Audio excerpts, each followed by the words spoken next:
आज हम पारिस्थितिक तंत्र के बारे में अध्ययन करेंगे। इसमें कोई भी जीव अकेला जीवित नहीं रह सकता। अपने आसपास के वातावरण से अपनी आवश्यकताओं की पूर्ति अपनी जैविक क्रियाओं के लिए पूर्ण करते हैं। विभिन्न जो तत्व हैं उनकी जैविक क्रियाओं के लिए आवश्यक होते हैं और इन्हीं पदार्थों को ग्रहण करके अपने लिए भोजन का निर्माण करते हैं या आवश्यक पदार्थों का निर्माण करते हैं। जैसे पौधे प्रकाश संश्लेषण की क्रिया में कार्बन डाइऑक्साइड, जल, कार्बन डाइऑक्साइड, जल, प्रकाश की उपस्थिति में कार्बोहाइड्रेट का निर्माण करते हैं। तो इस तरह से आसपास से ही अपने वातावरण से अपनी आवश्यक वस्तुओं की पूर्ति करते हैं। तो सबसे पहले हम देखते हैं पारिस्थितिक तंत्र, जिसे हम इकोसिस्टम कहते हैं। इसे टेंसले ने सबसे पहले इस शब्द का प्रयोग किया। इसके अंतर्गत जिसमें ये पारिस्थितिक वातावरण के सभी जीव और अजैव घटक के पूर्ण समन्वय से बने होते हैं। पूर्ण समन्वय से बनी प्रणाली है।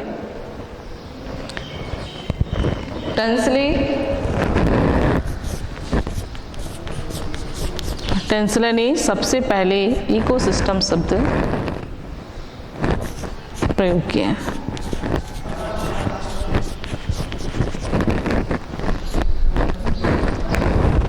तो सबसे पहले शब्द को प्रयोग करने वाले वैज्ञानिक हैं टेंसले। कौन से शब्द का प्रयोग किया? पारिस्थितिक तंत्र या इकोसिस्टम शब्दों का प्रयोग किया। इसमें जैव और अजैव घटक से बनी एक पूर्ण नियंत्रित प्रणाली है, जिसमें जैव और अजैव घटक आपस में ये पारस्परिक क्रिया करके जैविक क्रियाओं का संपादन करते हैं। तो इस तरह से हम देखते हैं कोई भी जीव अपने आसपास के वातावरण से अकेले जीवित नहीं रह सकता। इसमें सबसे पहले हम देखते हैं पारिस्थितिक तंत्र की संरचना। तो पारिस्थितिक तंत्र किन से मिलकर बना? पारिस्थितिक तंत्र एक जैव और अजैव घटकों से मिलकर बने होते हैं। तो मुख्य रूप से इनमें जो पारिस्थितिक संरचना है ये ओडम के अनुसार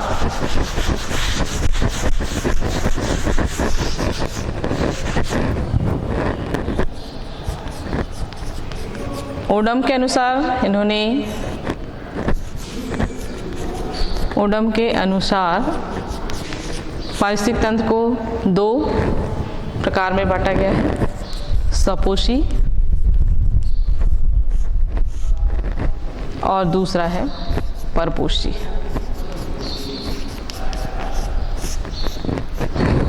सपोषी के अंतर्गत ऐसे पारिस्थितिक तंत्र के जीव आते हैं जो स्वयं अपना भोजन का निर्माण करते हैं, जैसे कि हरे पौधे सूक्ष्म जीवाणु जो स्वयं अपने भोजन का निर्माण करते हैं, या अपघटक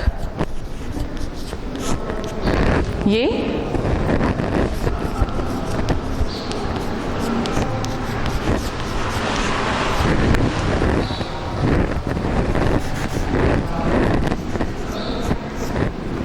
अपघटक जो सूक्ष्म जीव हैं, ये कुछ जीवों में स्वयं अपने भोज्य पदार्थों का निर्माण या संश्लेषण करने की क्षमता पाई जाती है।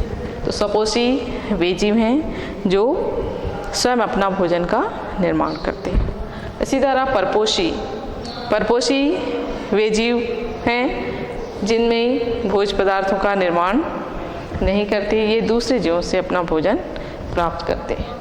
तो पारिस्थितिक तंत्र को दो भागों में बांटा गया है, सपोषी और परपोषी पारिस्थितिक तंत्र। इसमें संरचनात्मक आधार पर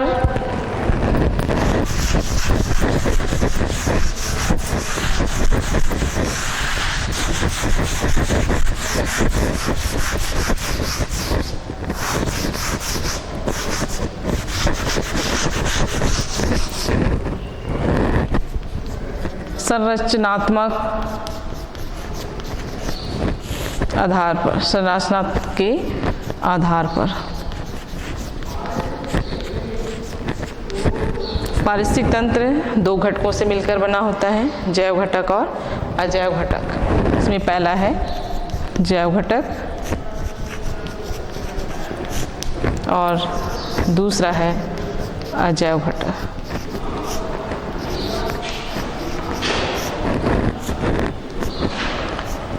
जैव घटक जिसके अंतर्गत समस्त जीव आते हैं, हरे पौधे,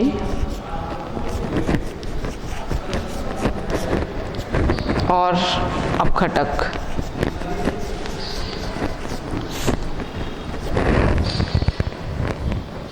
जीवों के अंदर हरे पादप जो प्रकाश संश्लेषण की क्रिया करते हैं और भोज्य पदार्थों का निर्माण करते हैं। तो अपघटक वे जीव हैं जो भोज्य पदार्थों को अपघटित करके पुनः इन तत्वों को वातावरण में वापस लाते हैं। तो ये भी एक प्रकार के सूक्ष्म जीव होते हैं।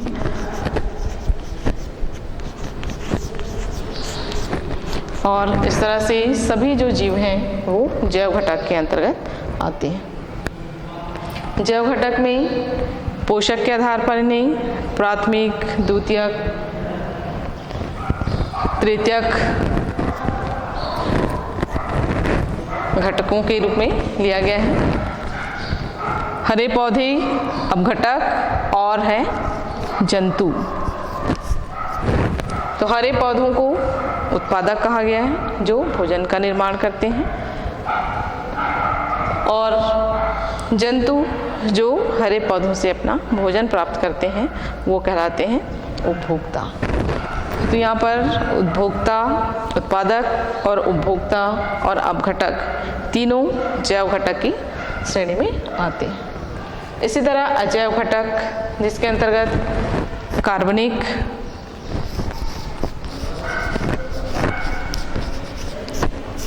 अकार्बनिक,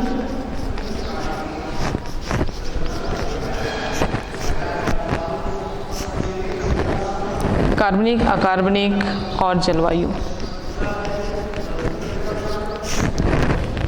ये कार्बनिक, अकार्बनिक पदार्थ और जलवायु ये जीवों के लिए बहुत आवश्यक हैं। ये जीव अपने वातावरण से कार्बनिक या अकार्बनिक पदार्थों को ग्रहण करते हैं और अपनी जैविक क्रियाओं को पूर्ण करते हैं। तो कार्बनिक, अकार्बनिक पदार्थ उनकी कोशिकाओं में बनने वाले पदार्थों के लिए बहुत आवश्यक होते हैं, और साथ ही ये जलवायु के आधार पर ये अपने क्रियाओं को पूर्ण करने के लिए इन जलवायु पदार्थों की आवश्यकता होती है। जैसे जलवायु के अंतर्गत ताप, दाब, प्रकाश ये जलवायु की श्रेणी में आएंगे। अकार्बनिक पदार्थ के रूप में जैसे कि नाइट्रोजन, पानी, कैल्शियम, फास्फोरस ये आदि अकार्बनिक पदार्थ हैं, और ये सभी जीव अपनी आवश्यकताओं की पूर्ति के लिए पूर्ण करते हैं। जब इनकी मृत्यु होती है तो वापस ये अपघटकों के द्वारा अपघटित कर लिए जाते हैं, और अपघटित करने के बाद पुनः ये वातावरण में वापस आ जाते हैं। इसी तरह कार्बनिक पदार्थ के अंतर्गत कार्बोहाइड्रेट, प्रोटीन, वसा ये पारिस्थितिक तंत्र को ऊर्जा देने का काम करते हैं। ये अपनी ऊर्जाएं, ये जो ऊर्जाएं हैं ये जीवों के जैविक क्रियाओं के लिए काम आते हैं। इसी तरह जलवायु जिसमें कि मुख्य रूप से है जैसे कि प्रकाश विभिन्न क्रियाओं को नियंत्रित करता है, जीवों के विभिन्न क्रियाओं को नियंत्रित करता है।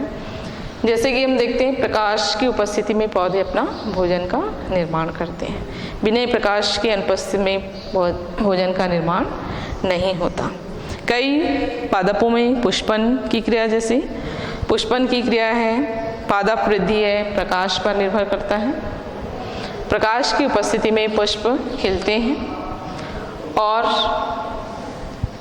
कुछ पादप जो कि जिनमें त्वचा के रंग में परिवर्तन, कुछ पक्षियों के पंखों का रंग प्रकाश पर नियंत्रित रहता है, प्रकाश पर इसी तरह पक्षियों के प्रवसन कई पक्षी प्रकाश के से प्रभावित होकर इनके प्रवसन करते हैं। इसी तरह प्रकाश पादप वितरण को प्रभावित करता है, इसका संबंध जंतु वितरण से। इसमें प्रकाश पादप और जंतु की दैनिक गतियों का नियंत्रण करता है। तो इस तरह से हम जब देखते हैं अकार्बनिक घटक के बाद जो जलवायु घटक हैं जिसके अंतर्गत प्रकाश है,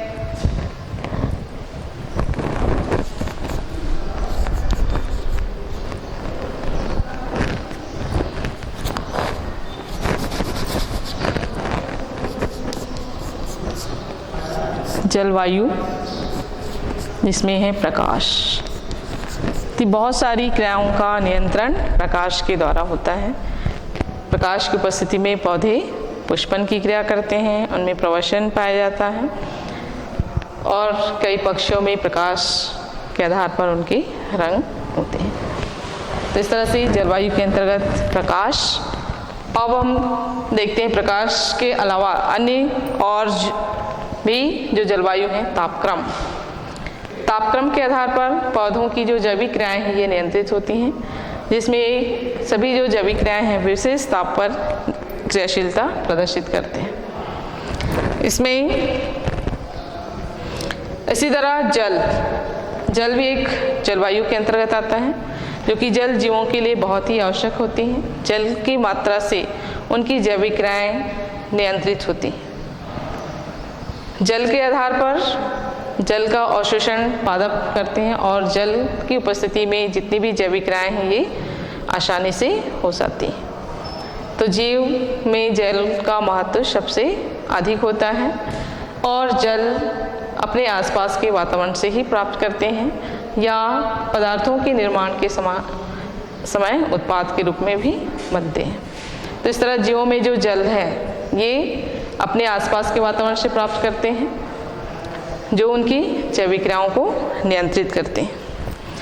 आर्द्रता, जिसमें आर्द्रता के आधार पर जीवों का जो वातावरण है उस आर्द्रता के आधार पर जीव उन पर अपना जीवन यापन करते हैं।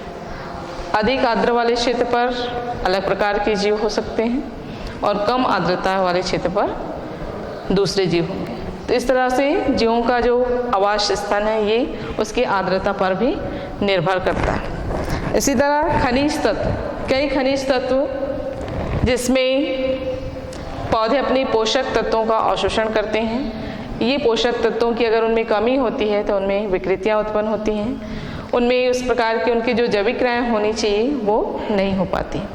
तो इस तरह से हम देखते हैं कि खनिज तत्वों के माध्यम से भी जीवों की जो आवश्यकताएं हैं ये पूर्ण होता है। तो ये भी एक प्रकार के जैविक घटक के अंतर्गत आते हैं जो जलवायु घटक के रूप में।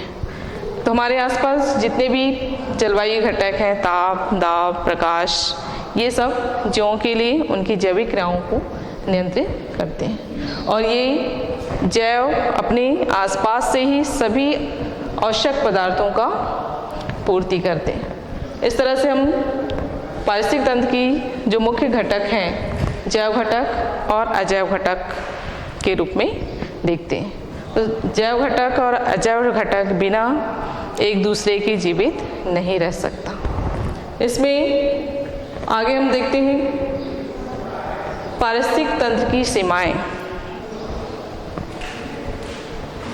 पारिस्थितिक तंत्र की सीमाओं में जिसके अंतर्गत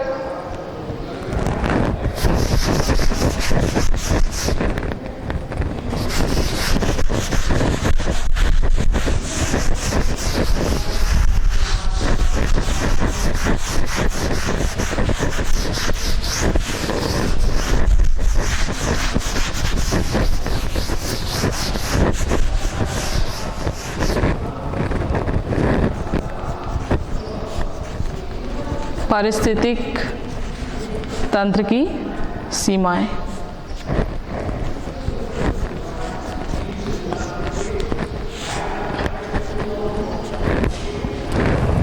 पारिस्थितिक तंत्र की सीमाओं के अंतर्गत हम जीव कि एक निश्चित सीमा नहीं होती कि वो एक ही तंत्र से अपनी आवश्यकताओं की पूर्ति करें।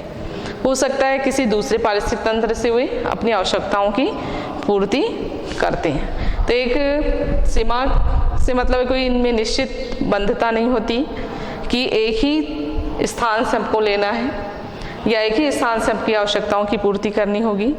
ये जीव किसी भी स्थान से अपने आसपास के वातावरण से जीवों को अजैव घटकों को प्राप्त कर सकते हैं। या जो जीव हैं परपोषी जीव हैं, तो एक पारिस्थितिक तंत्र के अंदर पाए जाने वाले जो जीव हैं उनको अगर भोजन नहीं मिल पाता तो दूसरी पारिस्थितिक तंत्र के जीवों से भोजन प्राप्त कर सकते हैं। इस तरह से हम जो पारिस्थितिक तंत्र की जो एक निश्चित सीमाएं इनमें नहीं पाई जाती, सभी ये किसी न किसी रूप से एक पारिस्थितिक तंत्र से दूसरी पारिस्थितिक तंत्र से जुड़े होते हैं। तो इस तरह से हम यहाँ पर कह सकते हैं कि कोई भी पारिस्थितिक तंत्र स्वतंत्र रूप से अकेला नहीं रह सकता, वो अपनी आवश्यकताएं एक पारिस्थितिक तंत्र से दूसरी पारिस्थितिक तंत्र से प्राप्त करता है। अब हम इसमें घटकों के बीच में संबंध देखते हैं।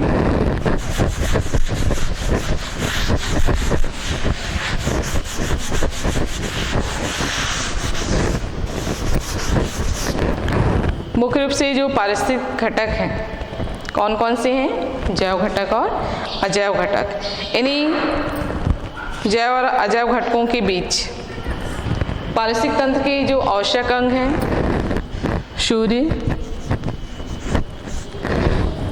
सूर्य प्रकाश की उपस्थिति में सभी सूर्य प्रकाश से सभी जीव अपना भोजन बनाते हैं, वो है हरे पौधे।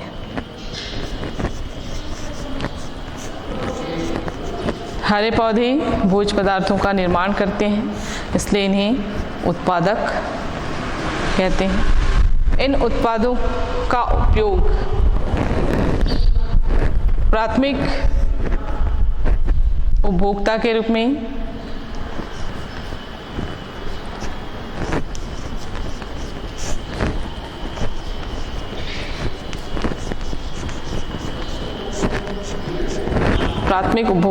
में ग्रहण करते हैं। प्राथमिक उपभोक्ता को खाने वाले दूसरे जो जीव होंगे द्वितीयक उपभोक्ता।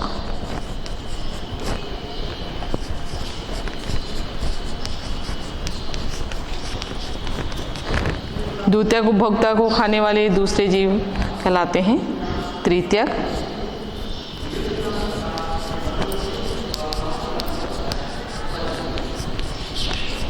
तृतीयक उपभोक्ता। सूर्य से आने वाली प्रकाश आवश्यक अंग के रूप में प्रकाश है। वायुमंडल से ये जल अवघटक जो होते हैं, भूमि में उपस्थित अजैव घटक,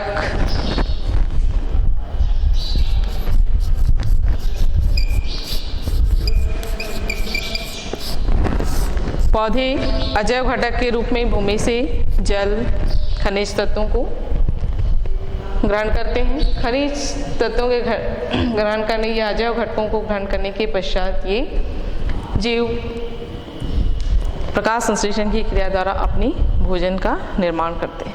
और इन भोजन को खाने वाले जो जीव हैं प्राथमिक उपभोक्ता के द्वारा उपभोग कर लिया जाता है। प्राथमिक उपभोक्ता वो होते हैं जो शाकाहारी जीव होते हैं, जो अपना भोजन पेड़ पौधों से ही प्राप्त करते हैं।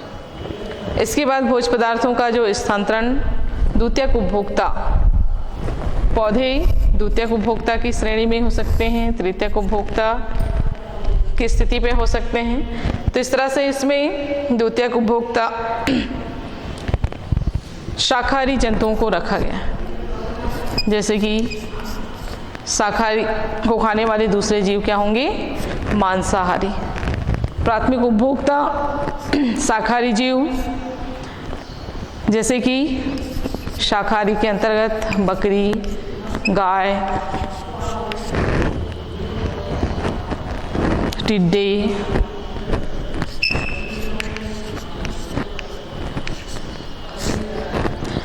जितने भी शाकाहारी जीव हैं प्राथमिक उपभोक्ता के अंतर्गत आएंगे। द्वितीयक उपभोक्ता में जो प्राथमिक जीवों को खाने वाले जीव होंगे द्वितीयक उपभोक्ता।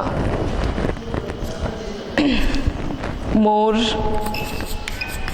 सियार, ये सभी जीव जो हैं मांसाहारी जीव हैं जो प्राथमिक उपभोक्ता को भोजन के रूप में ग्रहण करते हैं। इसी तरह द्वितीयक उपभोक्ता को खाने वाले जीव कहलाते हैं तृतीयक उपभोक्ता,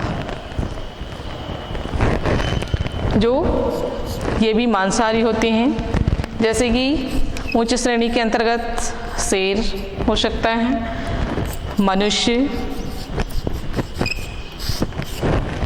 तो ये प्राथमिक, द्वितीयक और तृतीयक उपभोक्ता पोषण के आधार पर इनको अलग अलग उपभोक्ता श्रेणी में रखा गया।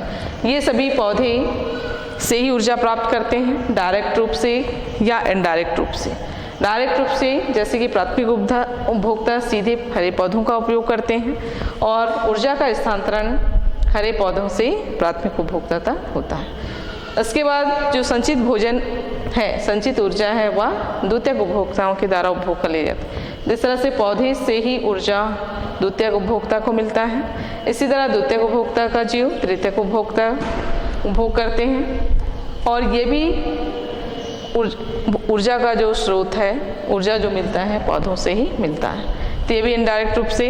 इस तरह से जीवों में जो आपसी जो संबंध है, हरे पादप से लेकर भूमि में पाए जाने वाले जैव और अजैव घटक, तो जैविक घटक के अंतर्गत अंतिम आता है अपघटक।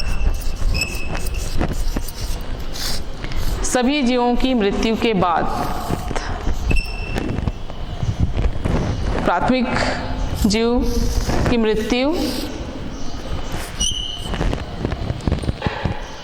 द्वितीयक जीव की मृत्यु, तृतीयक जीवों की मृत्यु या पादपों की मृत्यु के दौरान सभी अपघटक के माध्यम से अपघटित कर लिए जाते हैं और पुनः अजैव घटकों के रूप में carbon, hydrogen, oxygen, nitrogen, manganese, copper, सभी जो तत्व जो जीवों के उत्पाद में उपस्थित थे, इन तत्वों को ये ग्रहण करते हैं और पुनः पौधों के द्वारा पुनः अवशोषित किया जाता है।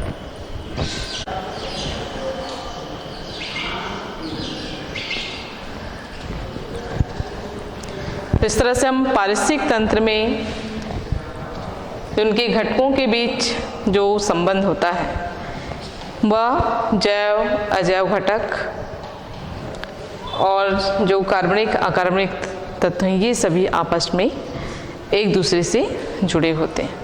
इन्हीं के द्वारा जितने भी, जैसे कि हम अजैव घटक के रूप में देखते हैं सूर्य प्रकाश या वहाँ की जलवायु, अजैव घटक के अंतर्गत जितने भी कार्बनिक अकार्बनिक पदार्थ हैं ये अजैव घटक के अंतर्गत आते हैं। ये सभी जीवों के उनकी जैविक क्रियाओं के लिए आवश्यक होते हैं। अजैव घटकों को ही पेड़ पौधे अवशोषित करते हैं, अपनी जैविक क्रियाओं में उपयोग करते हैं। इनसे बने उत्पादों का उपयोग उपभोक्ताओं के द्वारा किया जाता है। जितने भी बने पेड़ पौधे हैं, जब इनकी मृत्यु होती है तो अपघटक के द्वारा अपघटित कर लिए जाते हैं और पुनः वापस वातावरण में आ जाता है। इसी तरह द्वितीयक उपभोक्ता जो पौधों से प्राथमिक उपभोक्ता तक पदार्थों का स्थानांतरण हुआ, प्राथमिक उपभोक्ता से द्वितीयक उपभोक्ता में स्थानांतरण होता है। तो द्वितीयक उपभोक्ता में जितने भी कार्बनिक अकार्बनिक पदार्थ हैं, ये जब इनकी मृत्यु होती है तो मृत्यु के पश्चात पुनः ये अपघटित होकर अपघटक के रूप में वापस वातावरण में आ जाते हैं और पुनः ये दूसरे जीवों के लिए उपलब्ध हो जाते हैं। इसी तरह तृतीयक उपभोक्ता, ये भी जब इनकी मृत्यु होती है तो ये अपघटकों के द्वारा अपघटित कर लिए जाते हैं। अपघटक जो कि एक सूक्ष्म जीव ही हैं और जब ये मृत्यु होता है तो पुनः ये अजैव घटकों के रूप में वापस आते हैं। तो ये अजैव घटक जो कि वातावरण में उपस्थित होते हैं, जो दूसरे जीवों के द्वारा पुनः अवशोषित कर लिए जाते हैं। तो इस तरह से हम जैव और अजैव घटक के बीच होने वाली जो पारस्परिक संबंध हैं, इनको हम देखते हैं। इसके बाद हम अब इनके पारिस्थितिक तंत्र के प्रकार के बारे में देखें।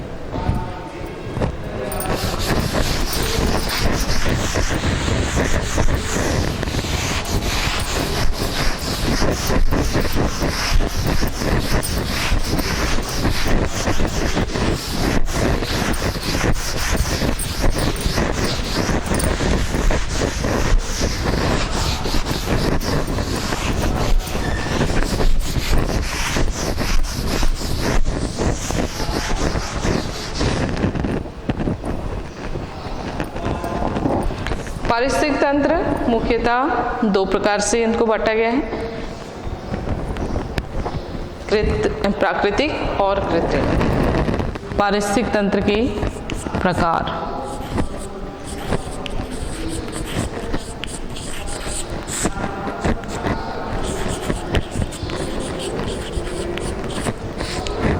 इसे मुख्य रूप से दो वर्गों में बांटा गया है।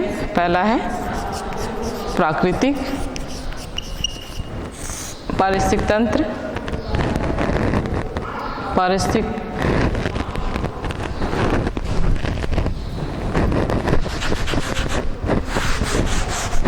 पारिस्थितिक तंत्र के प्रकार।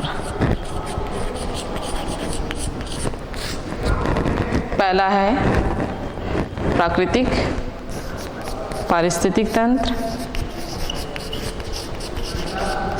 और दूसरा है कृत्रिम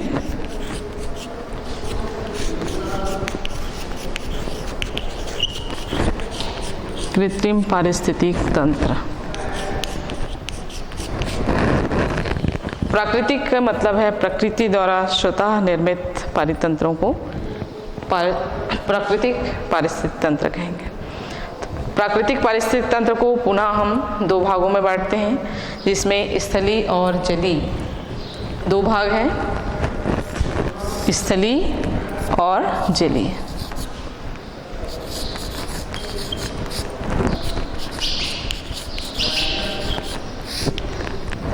स्थलीय पारिस्थितिक तंत्र, स्थलीय पारिस्थितिक तंत्र और जलीय पारिस्थितिक तंत्र। स्थलीय पारिस्थितिक तंत्र, जलीय पारिस्थितिक तंत्र, तो स्थल में पाए जाने वाले जितने भी पारिस्थितिक तंत्र हैं वह स्थलीय पारिस्थितिक तंत्र के अंतर्गत आएंगे। स्थल जिसमें वन पारिस्थितिक तंत्र, घास पारिस्थितिक तंत्र, मरुस्थलीय पारिस्थितिक तंत्र और पहाड़ी पारिस्थितिक तंत्र। स्थल के अंतर्गत आने वाले सभी पारिस्थितिक तंत्र हैं वन पारिस्थितिक तंत्र,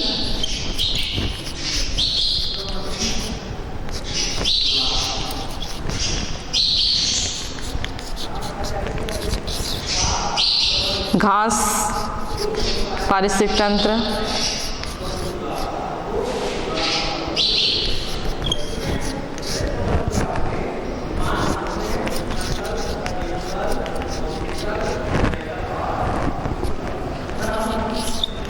पहाड़ी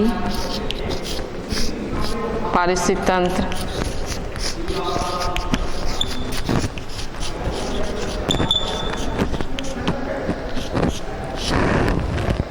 तो इसमें जितने भी स्थल में पाए जाने वाले जो पारिस्थितिक तंत्र हैं, सभी स्थलों में पारिस्थितिक तंत्र के अंतर्गत पाए जाने वाले जीव अलग अलग होते हैं।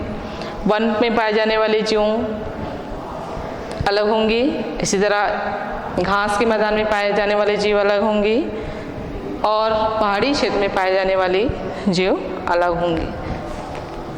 इसमें चौथा है मरुस्थलीय पारिस्थितिक तंत्र।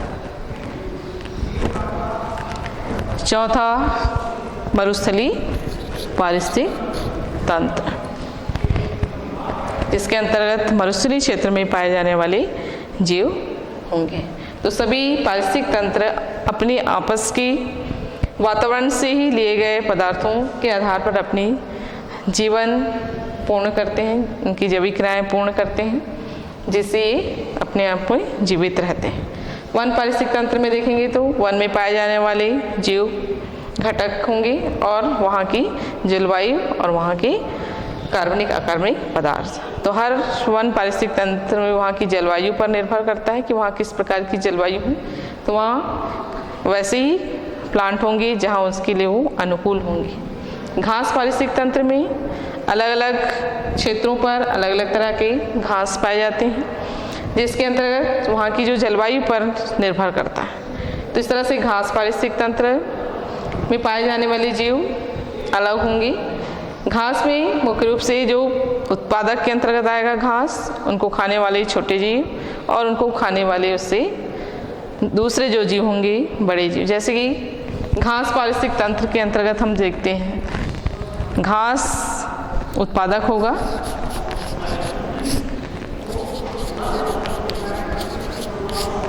घास को खाने वाले छोटे जीव टिड्डे, टिड्डे को खाने वाला जीव सर्प, सर्प को खाने वाला जीव हो सकता है वहाँ पर मोर।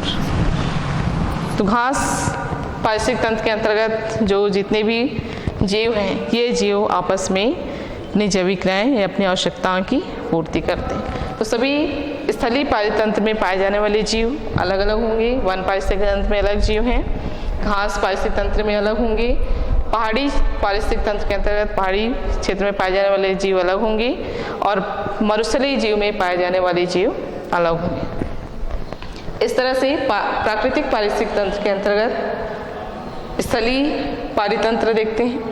अब इसमें हम देखते हैं जो जलीय पारितंत्र हैं। जलीय पारितंत्र के अंतर्गत जितने भी जल स्वच्छ जलीय और समुद्री जलीय।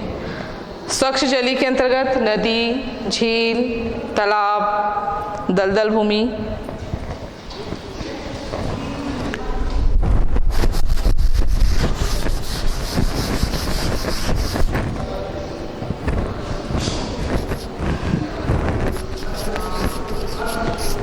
जलीय पारिस्थितिक तंत्र।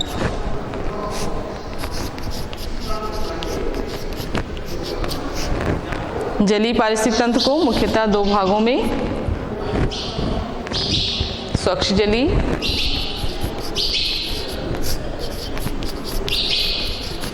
और दूसरा समुद्री जलीय।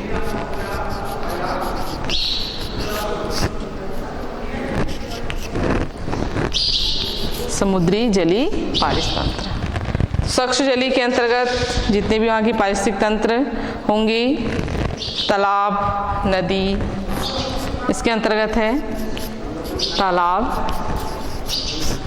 नदी,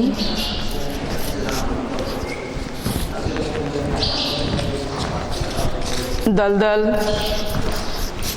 दलदल भूमि, झरना, ये स्वच्छ जलीय के अंतर्गत आएंगे। यहाँ सभी स्थानों पर पाए जाने वाले जीव अलग होंगे।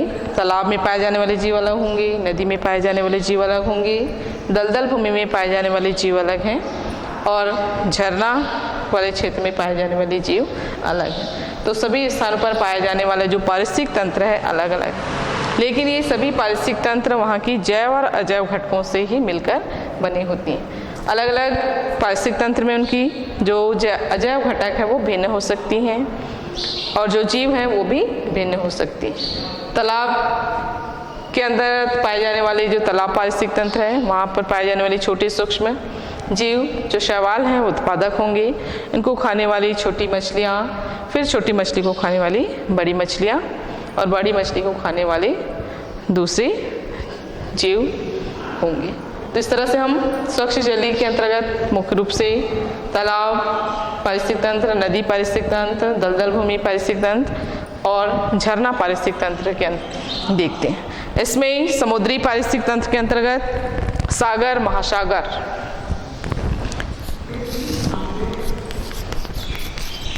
सागर और दूसरा है महासागर।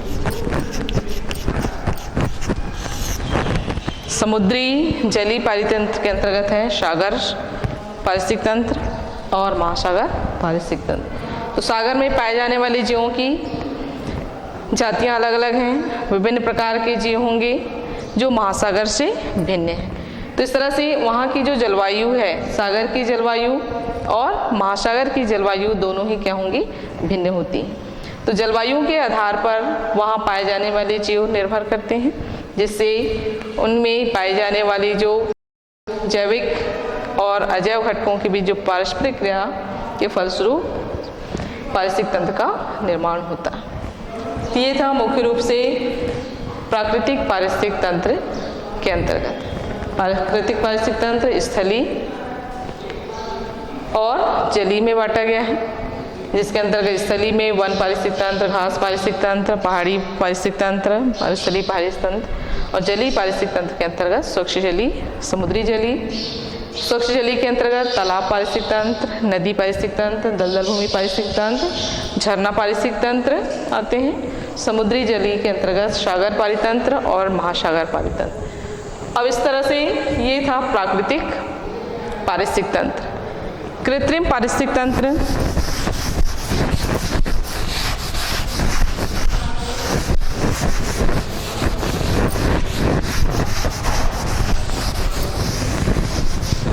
कृत्रिम पारिस्थितिक तंत्र वह पारितंत्र है जिसमें मनुष्य अपनी आवश्यकताओं की पूर्ति के लिए पूर्ण करता है। तो इस प्रकार की पारितंत्र जिसमें फसल पारितंत्र, अंतरिक्ष पारितंत्र आते हैं। कृत्रिम के अंतर्गत फसल पारितंत्र और अंतरिक्ष पारितंत्र।